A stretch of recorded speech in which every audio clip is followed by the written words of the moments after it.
Conserva la voz. Análisis sobre los hechos que hacen noticia en Estados Unidos, América Latina y el mundo.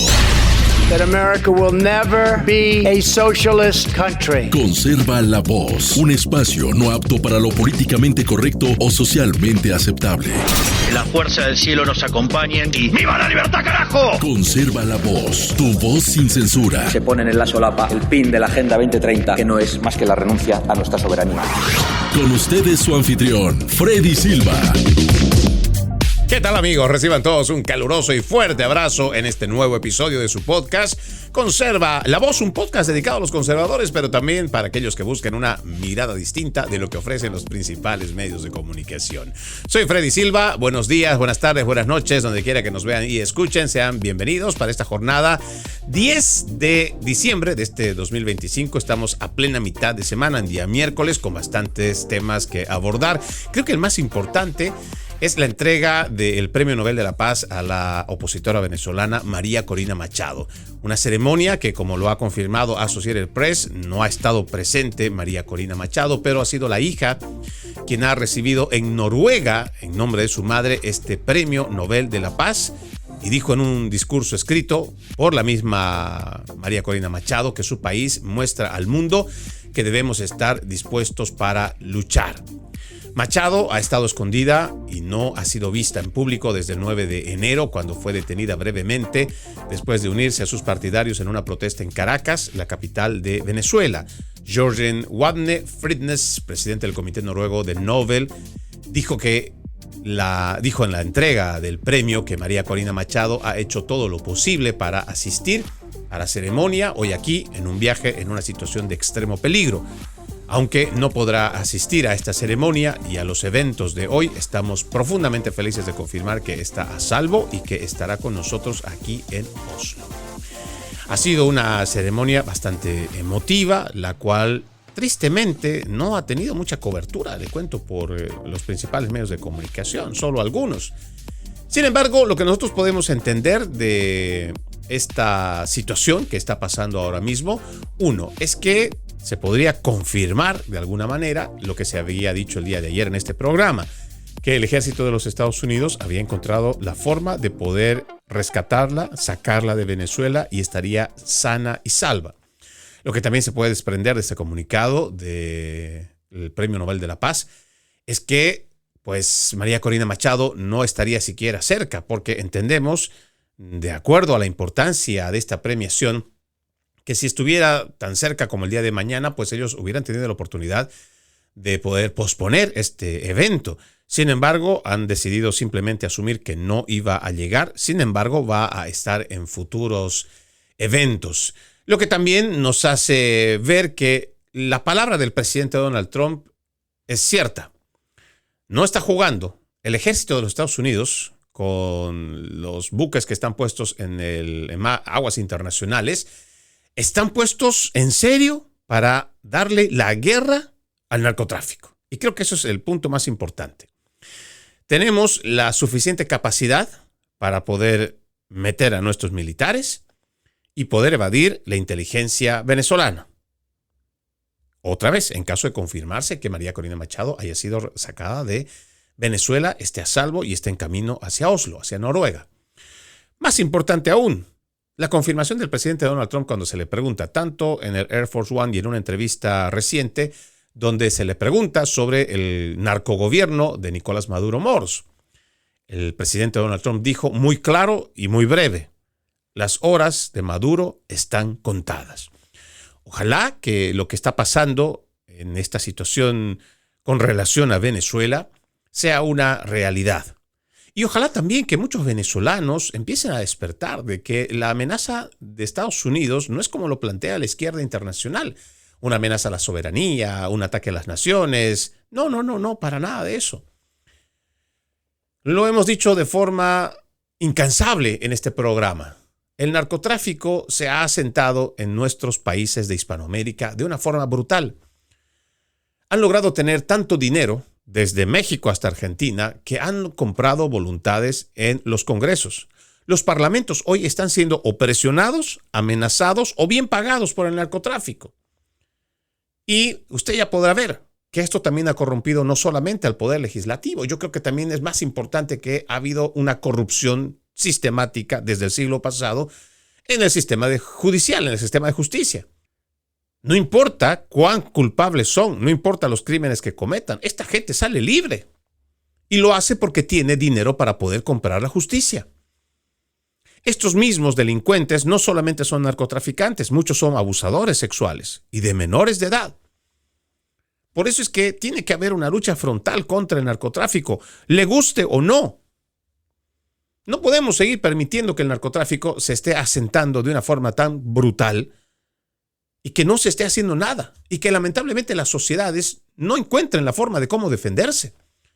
Porque lamentablemente los estados-nación hoy en día han capitalizado, o sea, ellos mismos han terminado tomando el monopolio de las armas. Entonces, el monopolio de las armas queda solamente en el poder militar. El ciudadano ya no tiene armas para defenderse.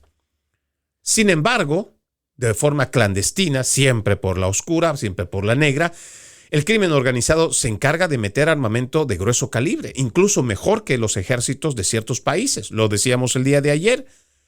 El cártel o los cárteles de México incluso están mejores armados que el ejército mexicano. Por eso es que tienen temor incluso de enfrentarse. Y este ha sido un avance que no ha tenido tregua y no ha tenido pausa.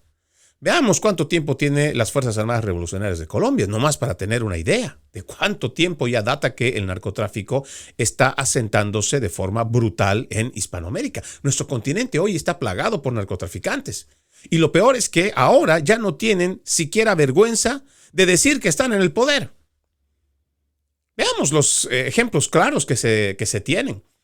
En México, en vez de perseguir la delincuencia, en vez de ir en contra de los narcotraficantes, Andrés Manuel López Obrador, en su gestión pasada, o en la presidencia pasada, él decía muy claro, no más políticas de balazos, no balazos, pero sí abrazos. Y hoy lo repite Claudia Sheinbaum. Han estado matando a representantes políticos, aspirantes a alcaldes o alcaldes en ejercicio. Y no hay encarcelados. Fíjese usted, matan periodistas. Matan a todo aquel que se opone o que denuncia el narcotráfico. Y no hay gente que esté detenida. Pero no es el caso aislado. Aquí, tan cerca como México. Vayamos a Colombia. Toda esta farsa del acuerdo de paz ha sido financiado por las Fuerzas Armadas Revolucionarias de Colombia. Las FARC pagaron y tuvieron a sus mejores aliados la narcodictadura castrista. Sí, todo esto fue orquestado, todo esto fue amañado.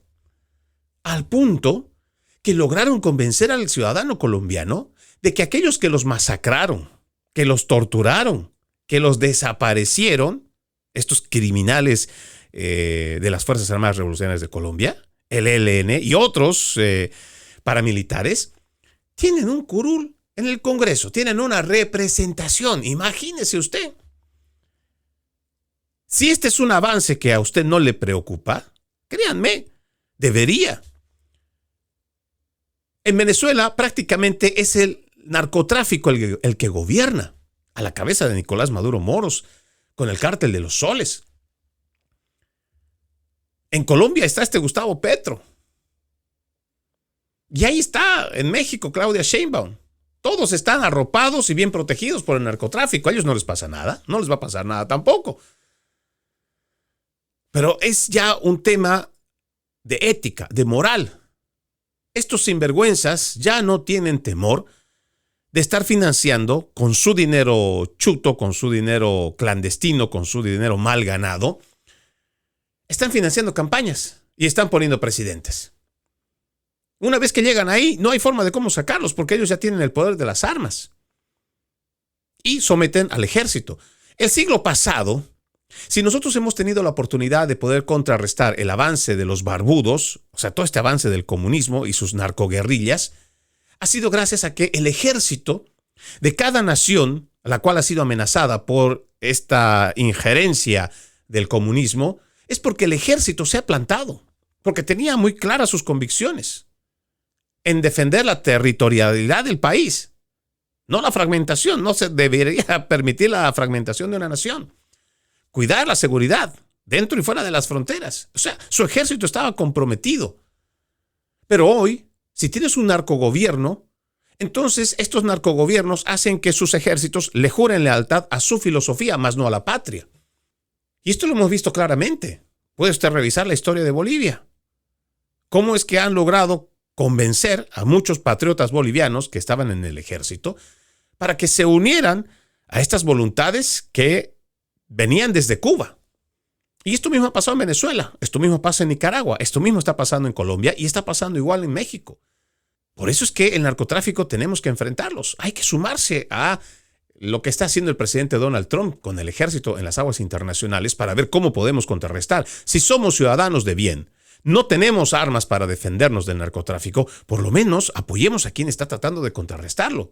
No seamos su enemigo, no seamos un demócrata estúpido que piensa que por derechos humanos pues hay que proteger al delincuente, más no al ciudadano de bien. Ojalá se pueda cambiar esas perspectivas y percepciones en nuestra Hispanoamérica. En otro tema, permítame contarle, creo que este es otro de los temas importantes que debemos abordar en esta jornada, es la victoria de la excomisionada del condado Miami-Dade, Eileen Higgins, quien ha ganado las elecciones de segunda vuelta para la alcaldía de Miami, convirtiéndose en la primera alcaldesa demócrata en 30 años. Le voy a leer un poquito de este artículo porque me pareció muy interesante. Dice, Higgins obtuvo el 59% de los votos en una contienda reñida que incluyó a 13 candidatos. El administrador de la ciudad de Miami, Emilio González, quedó en segundo lugar con apenas 41% de los votos. Nuestra ciudad tomó un nuevo rumbo, dijo Higgins a un grupo de simpatizantes. Eligieron la competencia sobre el caos, los resultados sobre las excusas y un gobierno municipal que finalmente trabaja para ustedes. Yo no voy a entrar mucho en detalles sobre cómo ha ganado, cómo ha perdido también el otro, sino yo creo que hay que ver puntos que tal vez no están simplemente sobre la mesa. Y también habrá que tocar puntos a los cuales son álgidos y también va a causar malestar. Pero si nosotros vamos viendo desde los 60s, 70s propiamente, 70s, 80s, 90s, Miami logró ser colmada por muchos cubanos que realmente venían patriotas, ¿no? Cubanos patriotas que venían huyendo del comunismo. Sin embargo, había dentro de toda esta gran cantidad, esta gran masa de gente que salió huyendo, que también fueron infiltrados por el mismo partido de los barbudos, de los comunistas. Y se infiltraron. Y todavía incluso algunos siguen dictando clases, no solamente allá en el sur de la Florida, también aquí en la Florida Central.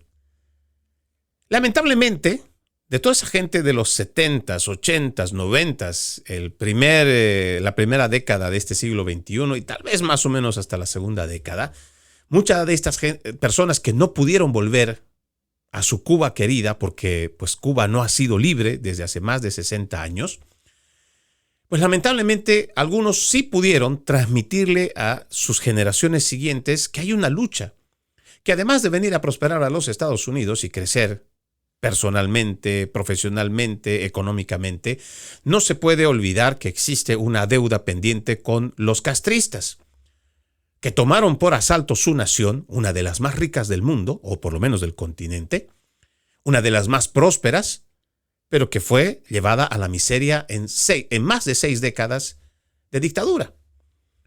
Pero muchas de estas nuevas generaciones, lo que podríamos también llamar las nuevas camadas cubanas, pues han apostado por flexibilizar. Todos quieren volver a ser parte de este progresismo donde todos somos buenitos y hay que entender que si nosotros dejamos de mandarle nuestro dinerito a nuestros familiares allá en Cuba, pues ¿de qué van a vivir? Otra cosa es realmente así asfixiar a la narcodictadura castrista y otra cosa es asfixiar a nuestros propios familiares. Entonces, muchos terminaron dejando de lado la lucha por una Cuba libre. Otros han incluso apoyado firmemente, y créanme, aunque parezca insólito, la primera década del 2000 es donde realmente se vio todo este cambio generacional de cubanos. Era increíble ver cómo, en lo que va de este siglo XXI, apoyaron firmemente los cambios de la política exterior de Estados Unidos a la cabeza del presidente musulmán Barack Hussein Obama. Sí, fue la administración demócrata la que primero, a la cabeza de Barack Hussein Obama, se fueron a dar la manito de ñañas con Hugo Chávez Frías, ahí en la reunión de la Organización de Estados Americanos. Incluso se dio la salvajada de Hugo Chávez Frías de levantarse de su lugar, llevarle un libro, Las venas abiertas de América Latina, para que lo leyera, lo conociera Barack Hussein Obama. Usted recordará ese episodio. Pero sí, fue la administración de Barack Hussein Obama que se dio la manito, fue hasta Cuba, elogió las grandes virtudes del comunismo, elogió los grandes logros de los castristas. Aunque usted no lo crea, la primera década del 2000 fue realmente crucial para que existiera un cambio en la mentalidad también de muchos cubanos. Ahora no creo que, la pregunta puede ser muy retórica, pero no creo que la gente pueda estar tan desconectada de la realidad. Son los mismos demócratas que le han convencido a ese pueblo cubano que, ¿sabe qué? Mejor vamos a relajar nuestra presión que tenemos contra la dictadura. Pues no importa que no tengamos una Cuba libre, no importa que tengamos, que más bien restablezcamos las relaciones. No importa lo que diga el resto de aquellos que han salido perseguidos, a quienes les han robado sus propiedades, a las grandes compañías norteamericanas que perdieron y les expropiaron todo. Ya no importa nada de eso. Y hemos visto, y también revisando las estadísticas de las votaciones en este siglo XXI, que en el resto del estado de la Florida, casi usted va revisando las votaciones finales de la primera década de este siglo XXI, en la segunda década, ahí usted puede ver claramente cómo Miami-Dade, West Palm Beach y esa zona en votación es azul. Ya ni hablar del corredor de la Florida Central. Tanto San Petersburg, igual que Tampa, hasta Orlando. Casi siempre ha sido un bastión azul. O sea, tampoco es que sea la gran sorpresa, como nos tratan de poner incluso medios conservadores. Claro, la sorpresa es que en 30 años una demócrata haya logrado conseguir este puesto. Un puesto en un lugar en donde se supone se respira o debería respirarse a libertad en español. Donde debería existir por naturaleza anticomunistas, antisocialistas. Pero no. Y esto no podremos solamente decir que ha sido gracias a que muchos cubanos han dejado de hacer la lucha. No, tampoco. Porque ahora Miami ya no es tan de mercado único de los cubanos. Esto también habrá que agradecerle a los venezolanos. Sí, aunque usted no lo crea. Por eso le dije a un principio, son temas incómodos que a mucha gente no le va a gustar escuchar. Pero son realidades. Veamos nomás cómo ha crecido, por ejemplo, un lugar tan inhóspito que era antes. Yo le puedo decir con mucha certeza, por lo menos hace unos 12, 14 años atrás, un poquito más diría yo, hablar allá por los finales del 2009, 2010, en la primera década de este siglo XXI, hablar de El Doral era como hablar de un suburbio en el que muy pocos quisieron vivir o querrían vivir. Hoy está plagado de gente que ha llegado de Sudamérica, entre colombianos y venezolanos, pero son más venezolanos. Y uno podría pensar que si hay gente que está escapando del comunismo, del socialismo del siglo XXI, uno podría recapacitar. Y uno podría poner esperanzado, o podría decir esperanzado, que esta gente no va a volver a caer en el engaño comunista, en el engaño socialista. Pero no. La gente tiene una amnesia selectiva y también una amnesia colectiva que llegan a este país y les hacen creer y se comen el cuento de que el Partido Demócrata es un partido de democracia. Pero además, dicen ellos, estos mismos que llevan las narrativas y que se cree mucha gente cubana y que se cree mucha gente venezolana o igual colombiana, de que el socialismo que llevan los demócratas es distinto al que se ejerce de México hasta Argentina. Y que porque estamos en Estados Unidos, ese socialismo va a ser mejor, más justo, más equitativo y menos corrupto. Y es que hay cuentos que uno podría pensar que no se los tragarían, que no se los comerían. Pero eso no es cierto.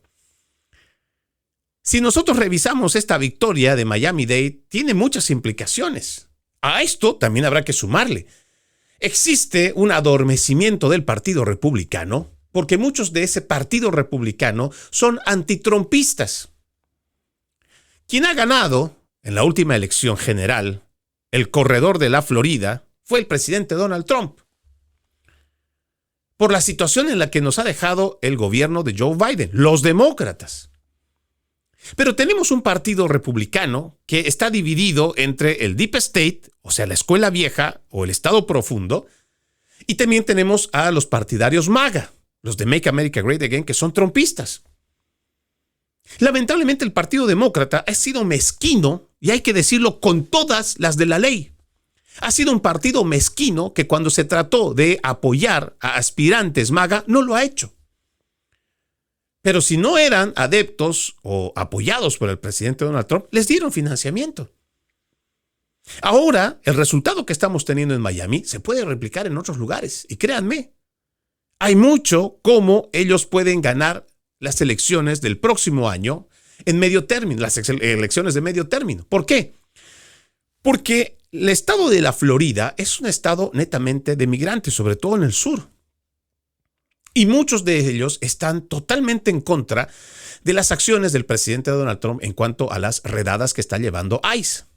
Porque les ha calado hondo, porque tal vez muchos de sus familiares o conocidos o amigos se los han deportado.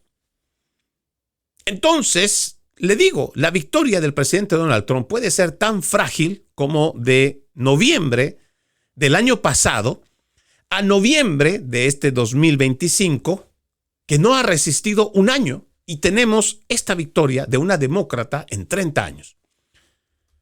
Hay muchos factores, le dije.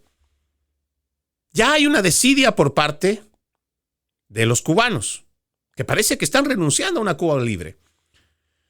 Hay una amnesia colectiva por parte de los venezolanos y ahora también de los colombianos de creer que el socialismo aquí sí va a funcionar con los demócratas, y no es cierto. Y también hay adormecimiento del Partido Republicano, incluso de la gente de MAGA, porque siguen creyendo que con la victoria del año pasado es suficiente para ganar la próxima elección de medio término y todavía las próximas del 2008. Y no es cierto. Digo, 2028.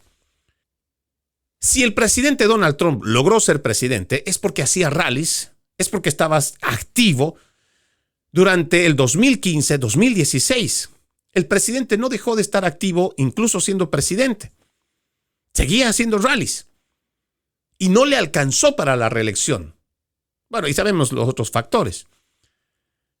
Sin embargo, para el 2024 no dejó de estar en contacto con la gente. O sea, hizo política participativa de base, llegando a la gente, preguntándole abajo cuáles eran sus necesidades. Y así se ganó la presidencia.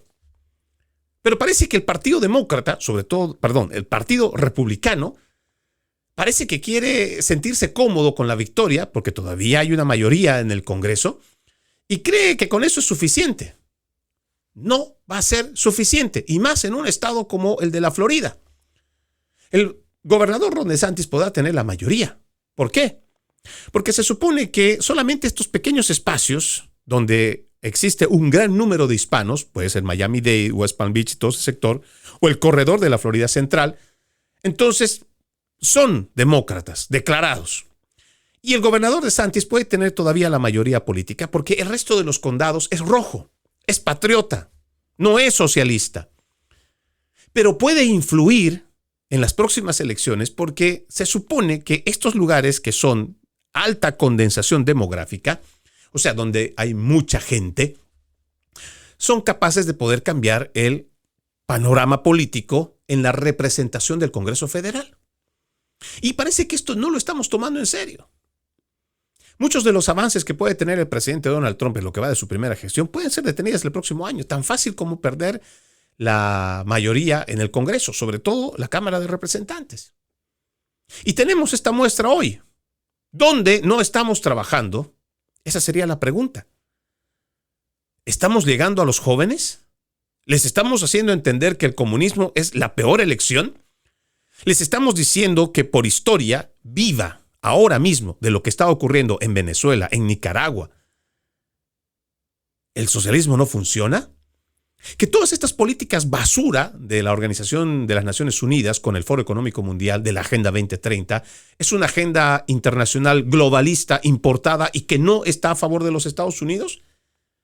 Le estamos contando a nuestros jóvenes también de que las políticas de aborto no son un derecho y que además el resto de Occidente, por implementar estas políticas de aborto, han llegado a un punto crítico de natalidad, donde ahora están siendo reemplazados por musulmanes. Puede revisar las estadísticas en Portugal, en España, en Francia, en Inglaterra.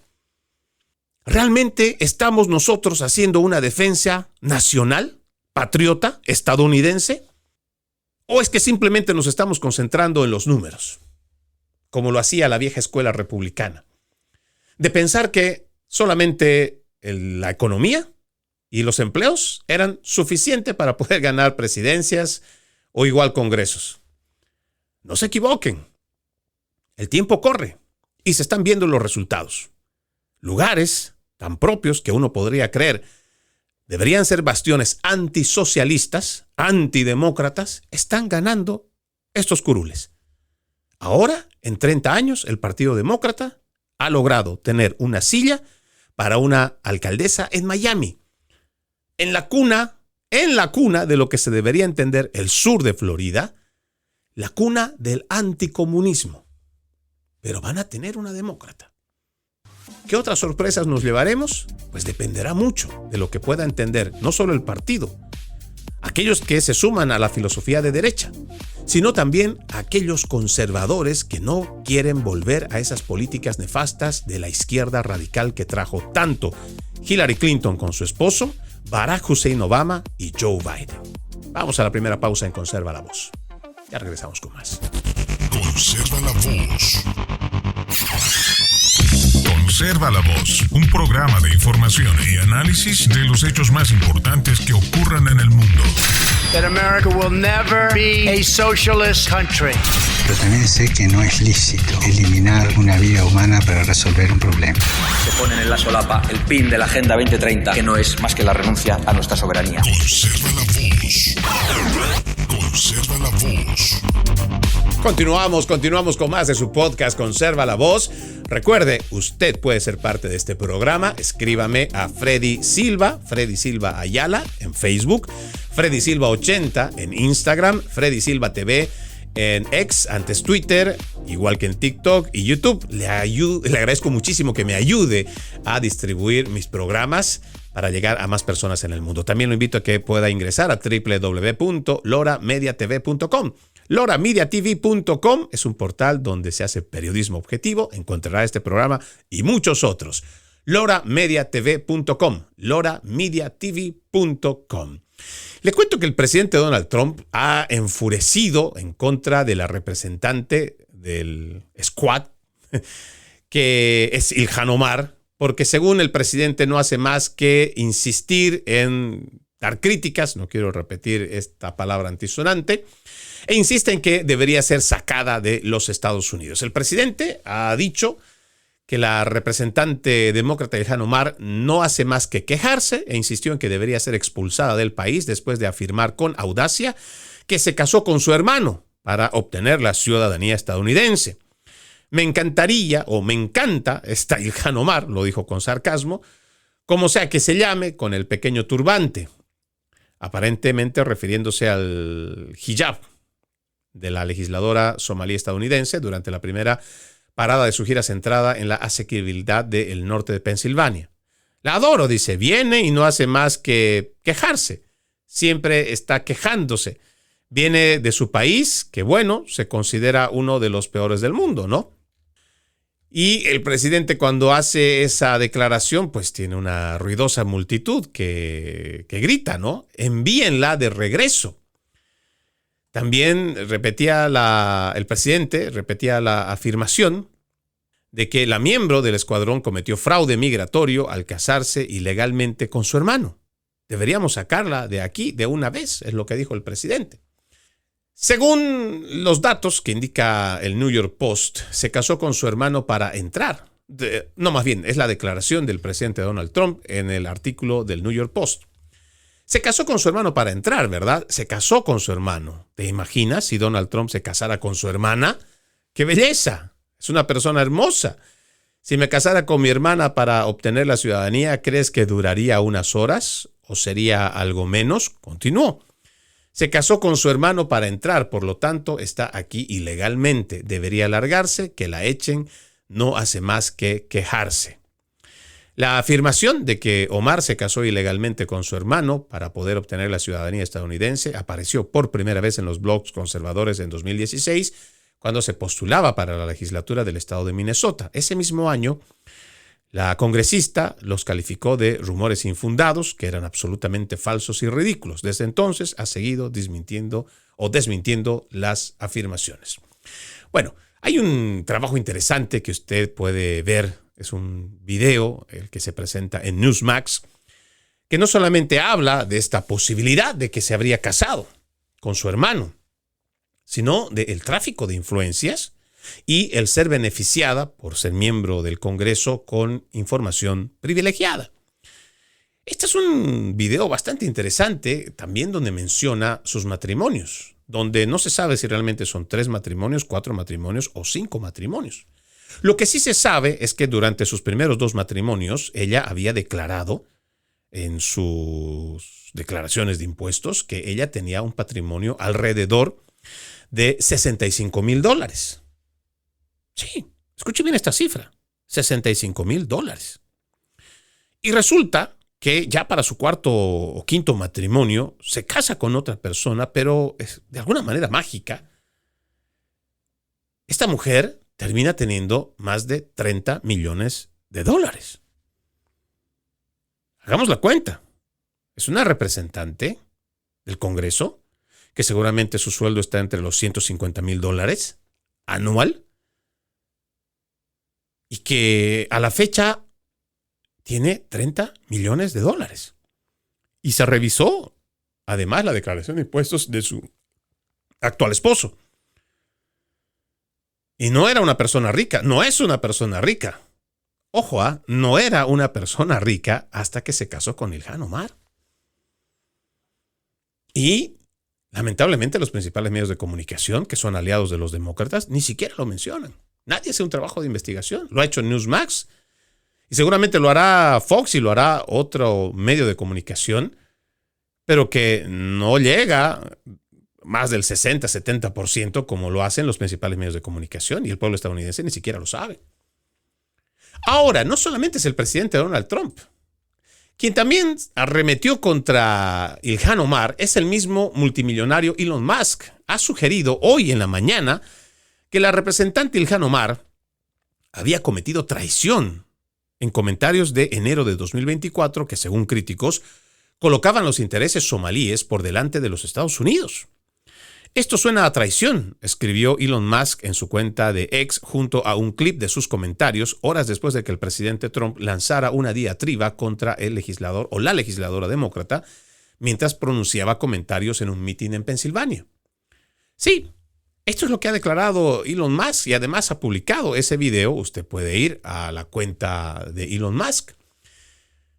Poco después dice de los comentarios de Omar del 27 de enero de 2024 a sus electores en Twin Cities de que haría todo lo que estuviera a su alcance para evitar que la República Separatista de Somalilandia firmara un acuerdo de acceso al mar con Etiopía, un país sin litoral, se difundieron rápidamente en las redes sociales cortesía del director ejecutivo de Tesla y SpaceX. El gobierno estadounidense solo hará lo que los somalíes en Estados Unidos les digan, decía una traducción de las declaraciones de Omar. Harán lo que querramos y nada más. Deberán seguir nuestras órdenes y así es como salvaguardaremos los intereses de Somalia. Mientras yo esté en el Congreso estadounidense, Somalia nunca estará en peligro. Sus aguas no serán robadas por Etiopía ni por otros. Estados Unidos no se atrevería a apoyar a nadie contra Somalia para robarnos nuestras tierras ni nuestros océanos. Duerman tranquilos sabiendo que estoy aquí para proteger los intereses de Somalia desde adentro del sistema estadounidense. Esa es la declaración del Ilhan Omar. Pueden ver ustedes el video. Este es el tipo de representantes que eligen los demócratas. Gente que no se va a preocupar por los intereses de los norteamericanos, porque de alguna manera parece que mágicamente el votante demócrata cree que por estar en una nación de primer mundo y porque es una nación generosa y rica, se tiene que hacer cargo de sus ciudadanos. Pero además ir y ver cómo proteger a otros de los cuales no nos interesa para nada, como Somalia. Y tiene representantes que se llenan la boca de decir que van a hacer lo posible para defender a otros ciudadanos en otro país. Y los reeligen. Realmente no sé. Es bastante complicado a veces tratar de encontrar el sentido común de la gente de Minnesota, la que vota por esta mujer. ¿O es que ya han importado demasiados somalíes que está garantizado el voto de esta mujer, o sea, la permanencia de esta mujer en el Congreso? Pues habrá que revisar igual. Habrá que decirle al Departamento de Seguridad Nacional que revise las visas de toda esta gente, como se lo vengo diciendo esta semana. Hay muchos somalíes implicados en Minnesota en un fraude millonario. $1,000 millones se han atrevido a robar de los contribuyentes norteamericanos. Y seguramente no deben ser 1, 2 o 3, debe haber muchísimos. Habrá que revisar quiénes son, pero más importante, habrá que llegar con este mensaje a la gente de Minnesota. Tenemos que despertar. Son antipatriotas, antiestadounidenses. Ilhan Omar y el squad no aman los Estados Unidos. Y como dice el presidente Donald Trump, si existe algo irregular en esta mujer y en la forma en cómo consiguió la ciudadanía, pues habrá que revisarlo. Y como dice Elon Musk, esta es una declaración que debería ser considerada una traición a la patria porque viene de una representante de los Estados Unidos en el Congreso. Y no es para menos. Pero vamos a ver en qué termina. En otro tema, hay algo que quiero comentarle de una publicación del Gateway Pundit que afirma o reafirma esto que les vengo diciendo sobre cómo tanto el dinero de George Soros con su Open Society, comprando voluntades, gente seguramente en el camino buena, profesionales buenos, pero que prefieren venderse ante el dinero de la Open Society, donde jueces y fiscales están siendo comprados para generar caos en el país, para permitir que la delincuencia siga creciendo.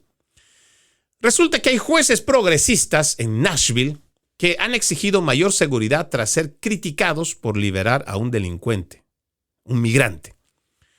Ahora atacan a la representante Andy Ogles mientras ignoran la brutal violación y asesinato de una joven. Mire, para que usted tenga una idea, los jueces del Tribunal de Sesiones Generales del Condado de Davidson han lanzado un pánico de relaciones públicas a gran escala, emitiendo cartas formales y una declaración pública después de que el representante Andy Ogles, republicano por Tennessee, denunciara el fracaso y catastrófico del tribunal que llevó a la horrible violación y muerte de una mujer joven de Nashville. Un crimen cometido por un peligroso criminal migrante que había sido liberado más de una docena de veces bajo su supervisión. En lugar de disculparse con la familia de la víctima, en lugar de asumir la responsabilidad, en lugar de reconocer las consecuencias mortales de su filosofía judicial de fronteras abiertas, los jueces ahora están atacando al congresista Ogles y exigiendo mayor seguridad en el tribunal. ¿Cuál es la queja? Ogles publicó la verdad y advirtió a los habitantes de Tennessee que estamos en guerra con funcionarios progresistas cuyo extremismo indulgente con el crimen está matando a personas inocentes. Los jueces inmediatamente se apresuraron a presentarse como víctimas. El 5 de diciembre, el representante Andy Ogles publicó las fotos y los nombres de varios jueces del Tribunal de Sesiones Generales del Condado de Davidson en publicaciones en Facebook y en un hilo en X, antes Twitter. Su mensaje hacía referencia a un caso brutal en el que Mohamed fue arrestado por agredir sexualmente a una mujer inconsciente cerca de una iglesia en el barrio Woodbine de Nashville en agosto.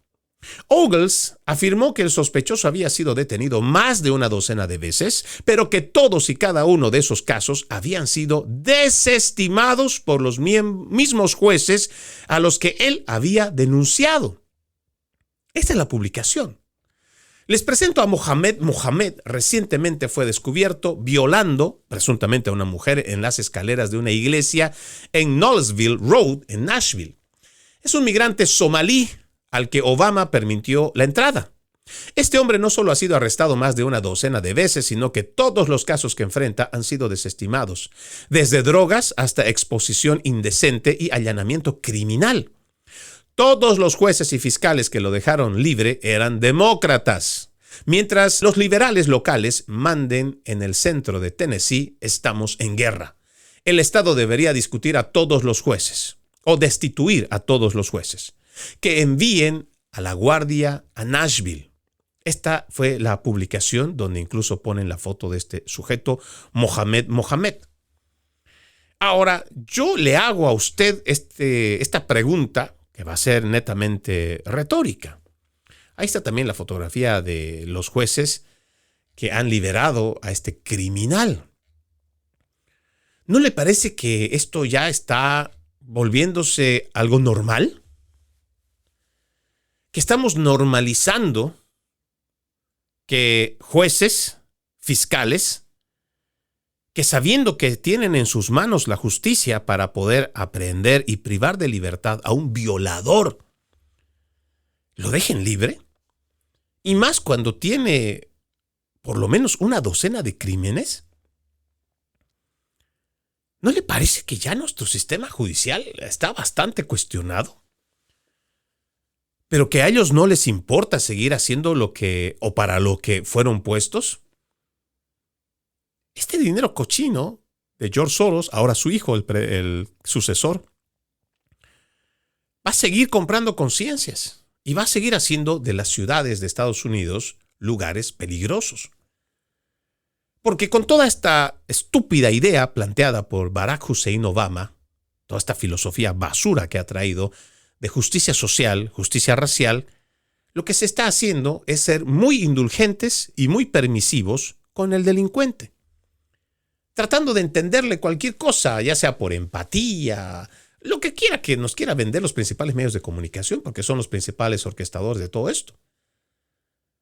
Porque si no fuera por ellos, no se extendería esta narrativa ni de derechos humanos, ni de consideración, ni de ponerte en el lugar de estos delincuentes.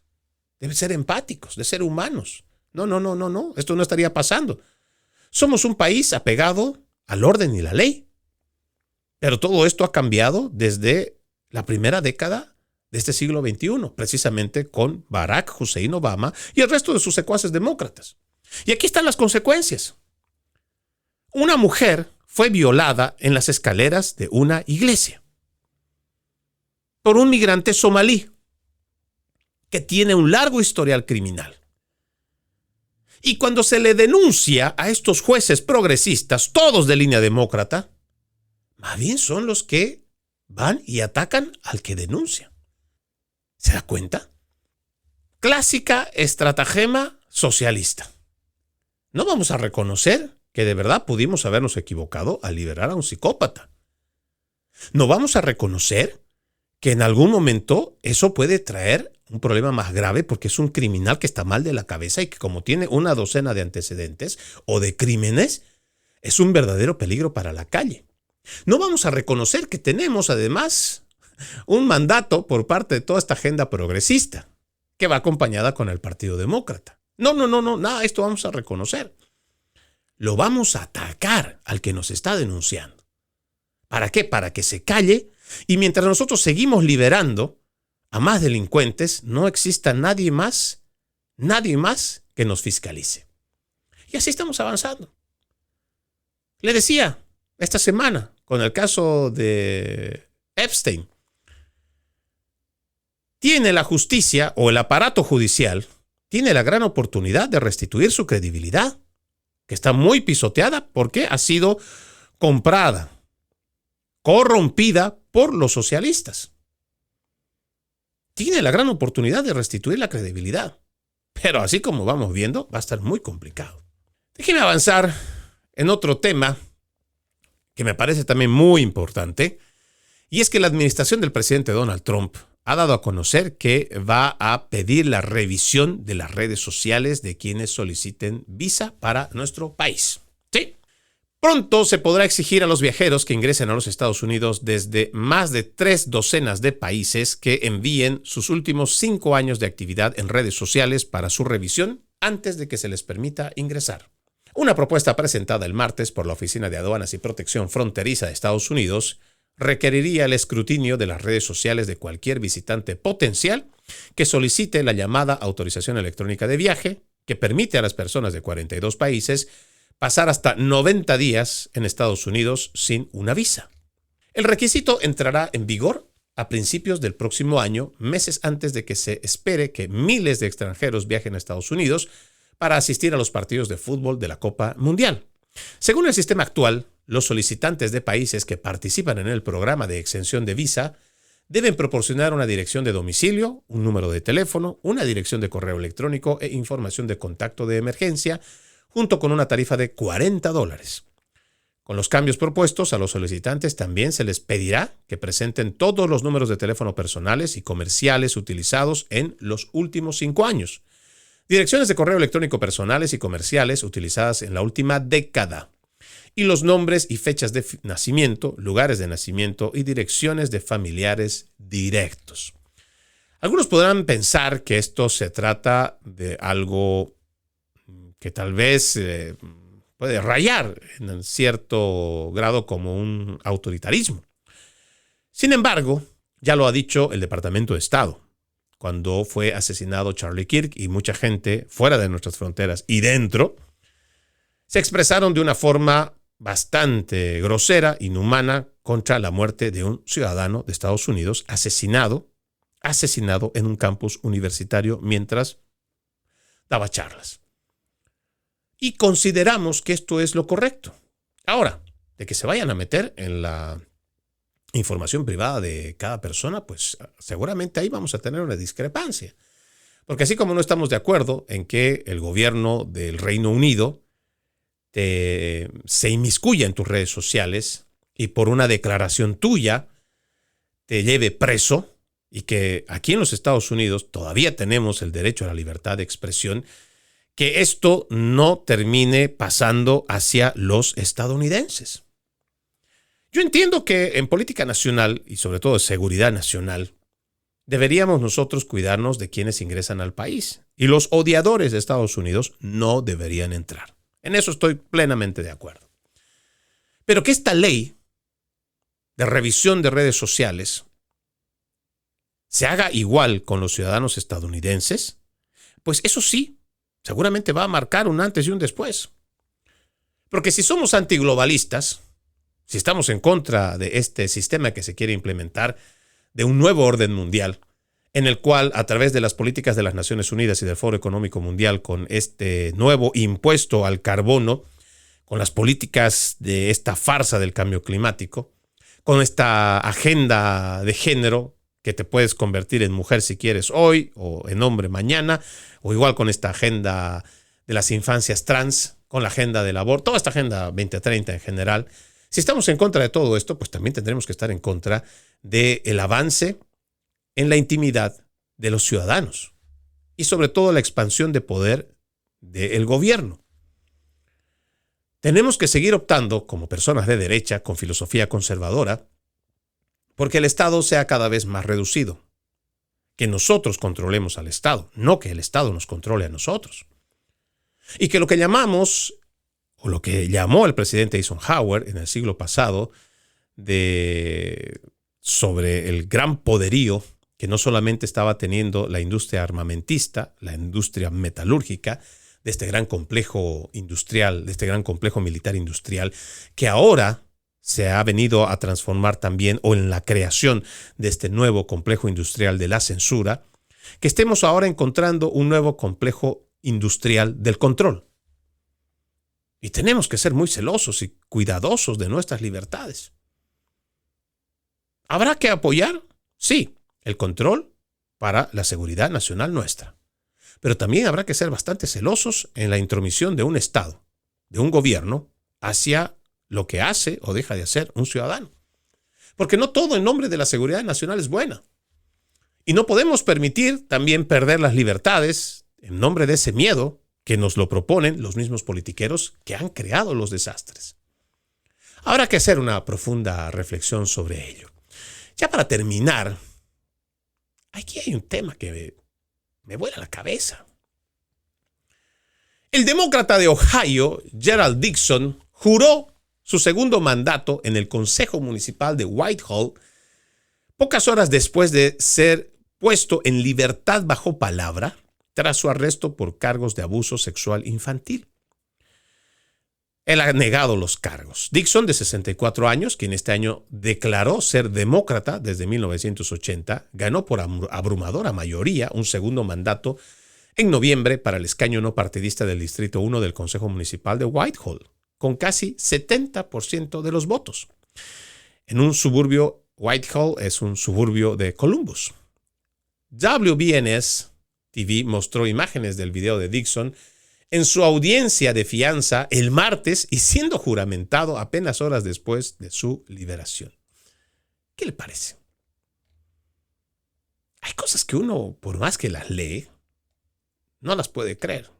Todavía, afortunadamente, en el país existe, sí, yo también estoy de acuerdo, en la presunción de inocencia. Y si él dice que es inocente, pues va a tener que demostrarlo. Pero es muy raro. Por lo general, en los Estados Unidos de Norteamérica, cuando una fiscalía ha hecho su trabajo y llega hasta un juez para que un acusado sea procesado, es porque existen ciertos indicios o existe cierta evidencia que lo hacen más culpable que inocente. Sin embargo, este no es un caso de robo, no es un caso de corrupción, no, este es un caso de abuso de menores. ¿Se da cuenta? Hay cosas que deberían ser puestos a nuestra consideración constantemente y que la reflexión también en nuestro accionar del diario vivir debería estar constantemente activo. Debemos reflexionar sobre lo que está pasando en el país. Ya le dije cómo lamentablemente nuestro sistema de justicia está realmente muy, pero muy dinamitado. Su credibilidad cada vez está más cuestionada. Y tenemos a estos mismos jueces y fiscales progresistas que no van a hacer nada para mejorar esa imagen. ¿Por qué? Porque lo estamos viendo en las acciones. Al contrario, están más dispuestos a avanzar con la ideología de género. Están más dispuestos a avanzar con las infancias trans. Están más dispuestos a seguir liberando a criminales. Están dispuestos a seguir haciendo de que la justicia sea beneficiosa para los que ellos consideran son víctimas del sistema. Quieren dejar la criminalidad ahí afuera en la calle. No quieren procurar la seguridad de los ciudadanos. Y es lamentable cómo el pueblo estadounidense sigue mirando con mucha apatía, con mucha desidia y no toma cartas en el asunto. Lo estamos diciendo a tiempo. Todavía nuestro calendario dice 10 de diciembre del 2025. Usted se acordará esta fecha. De aquí a 10 años, si no tomamos acción hoy, créame, los resultados todavía van a ser más nefastos de lo que estamos viviendo en este siglo XXI. Soy Freddy Silva desde Tampa, Florida. Buenos días, buenas tardes, buenas noches, donde quiera que nos hayan visto y escuchado. Antes de irme, permítame dar lectura a un extracto de la palabra. En aquel tiempo, Jesús dijo: vengan a mí todos los que están fatigados y agobiados por la carga, y yo los avivaré. Tomen mi yugo sobre ustedes y aprendan de mí, que soy manso y humilde de corazón, y encontrarán descanso, porque mi yugo es suave y mi carga ligera. Mateo capítulo 11, versículo 28 al 30. Tengan un bendecido resto de jornada y, como siempre, ejercitemos la decencia, que nada nos cuesta. Permiso.